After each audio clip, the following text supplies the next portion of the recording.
WrestleMania 40 is less than a week away, and today I am going to be throwing out 3 bold predictions that I think could actually happen during the show.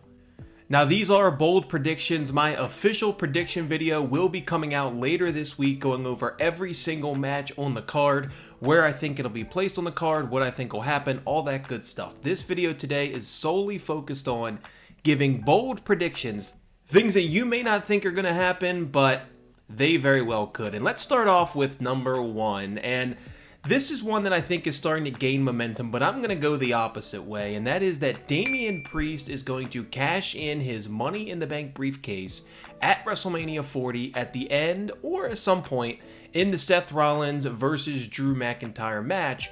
But I think that he is going to lose. Now, this one I think is going to be a little controversial off the back because I know a lot of people are expecting Damien Priest to cash in that Money in the Bank briefcase, and that means a lot of people think he's going to walk out of WrestleMania 40 the World Heavyweight Champion, but I just don't think so. I think for a number of reasons that is not the best case scenario coming out of WrestleMania. One, Drew is red hot right now. He is really comfortable in his role as the heel, and if he wins that match and is World Heavyweight Champion, they've really booked him up too strong, pinning Cody on Raw a few weeks ago. Losing that title immediately to Damien Priest cashing in would do him absolutely no favors. And then on the other side, if Drew loses again, it's tough to see kind of where he goes from here, considering they've set up the CM Punk feud already after WrestleMania for Drew and Seth, really, for down the line when Punk gets healthy, potentially at SummerSlam. I just think it would be hard for WWE to have Damien Priest be World Heavyweight Champion coming out of WrestleMania. But on the flip side of that, they need to get the briefcase off of Damien Priest. I think it's time that he needs to move on. Clearly, when they gave him the briefcase, they didn't really have a plan in place on who or when he would cash it in. And I think that you may see the seeds start to plant for this early on in the show. I think that ladder match, if it's a day 1 match, you're going to see Judgment Day lose those tag belts. That could create some friction between Finn and Damien, or the Judgment Day as a whole. And then on day 2, you could see Damien Priest try to cash in, become World Heavyweight Champion, and lose. Because I do think that we're starting to see the end of the Judgment Day. You're seeing Dominic Mysterio going on and doing his own thing with a completely different faction now against Rey Mysterio and Dragon Lee at WrestleMania. You're seeing Rhea Ripley kind of morph into this potential natural babyface with the crowd, as I think she's elevated past the Judgment Day into her own kind of tier in the women's division. And I do think they need to have Damien Priest get the briefcase off of him and do something else. And so I do think this would hurt Damien Priest potentially in the short term to lose this cash in. I do think that Triple H and company are good enough to turn this into a good story for Damien Priest, where he could potentially come out of this looking pretty good, and with the Judgment Day breaking up, hopefully he's a beneficiary of that. And my last point on that is that obviously Damien cannot cash in on Roman or Cody, as that is a completely untouchable feud. And obviously if Cody wins the belt, he's not going to just hold it for 2 months either after this 2-year story they've told. And so they've just put themselves in a tough spot with this Money in the Bank briefcase this year, which is unfortunate because I do really like Damien Priest. I think he has potential as a future World Heavyweight Champion, but I just think that now is not the right time. But they need to have him move on and do something else. Before we go any further, if you like what you see and you enjoy wrestling and gaming and sports gaming content, consider subscribing to the channel. That's what we do over here. We're having a great time. Like the video, all that good stuff. I appreciate it, as always, so much. Okay, our second bold prediction for WrestleMania 40. Bianca Belair will turn on Jade, Cargill, and Naomi in their 6-man tag match and will officially become a heel. Now, they've started to plant the seeds on SmackDown the past couple weeks, with Bianca becoming sort of that Drew McIntyre type of heel, where honestly she just makes a lot of sense and you kind of agree with a lot of what she's saying. I think that with Bianca, it's always tough because they use her for the kids and those type of things, and so I use the term heel very loosely. I think that she's going to be a more aggressive version of herself. That doesn't necessarily mean she's going to turn full-on heel, get cheap heat every week on Raw or SmackDown. I just think that she's going to be less friendly, more aggressive, and I think it's going to start with her turning on Jade Cargill specifically, and Naomi as well, since she's in the match at WrestleMania 40. Now, why would they do this? Well, obviously the match everyone wants to see, and I think a lot of people thought we were going to see at WrestleMania 40, was Jade Cargill versus Bianca Belair. Clearly that is not happening. Maybe they just thought Jade wasn't ready for that singles match yet. Maybe they didn't want either of them to get pinned. Who knows? But whatever the case may be, that match is not happening. Instead, we have this six-way match. But it's interesting that they've paired Jade and Bianca together. They're continuing to keep them two together in storylines, which really started at the Royal Rumble when they teased that matchup when they faced off in the ring. But again, they did not touch each other. I'm with everyone where I cannot wait for this to happen, and I think WrestleMania 40 is going to be the start of it.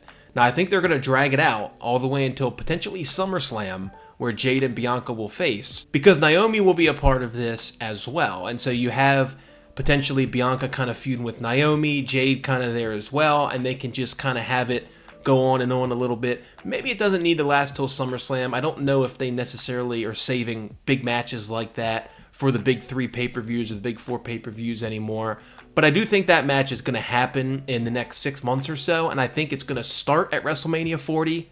If we don't see Bianca turn, I do think that we're going to see something in that match where it's a one-upsmanship between those two, and it's going to start the friction, which is going to lead to their match shortly down the line between Jade and Bianca Belair. So last but not least, we have to talk about the main events of WrestleMania 40. The tag match, the Roman-Cody match, it's going to be absolutely epic. And I'm not just going to say, oh, John Cena and Stone Cold are going to come back, because everyone seems to think that that's a possibility. We're going to see an Avengers-like story at the end of WrestleMania 40. And that may be a hint for our predictions video coming later this week. But I do think that one bold prediction I have for the tag match is that I think that Cody Rhodes is going to get pinned, and I think The Rock is going to pin him. Now, I think a lot of people think Seth Rollins is going to get pinned in this match because it's tough for Cody to get pinned on night 1 and then beat Roman on night 2. But I think that's all part of this story. If you follow this story closely, it's obviously been a lot about Rock and Cody. People have been complaining that Roman hasn't been a part of the story as much as he should be, which I do agree with.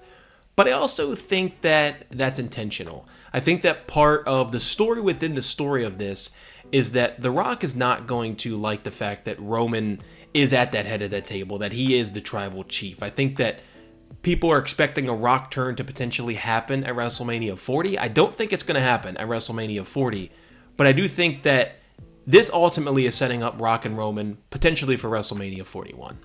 And I think the best way to do that is to have Rock pin Cody. Cody then beats Roman, and we'll just go into the details of how I think that'll happen in my video later this week.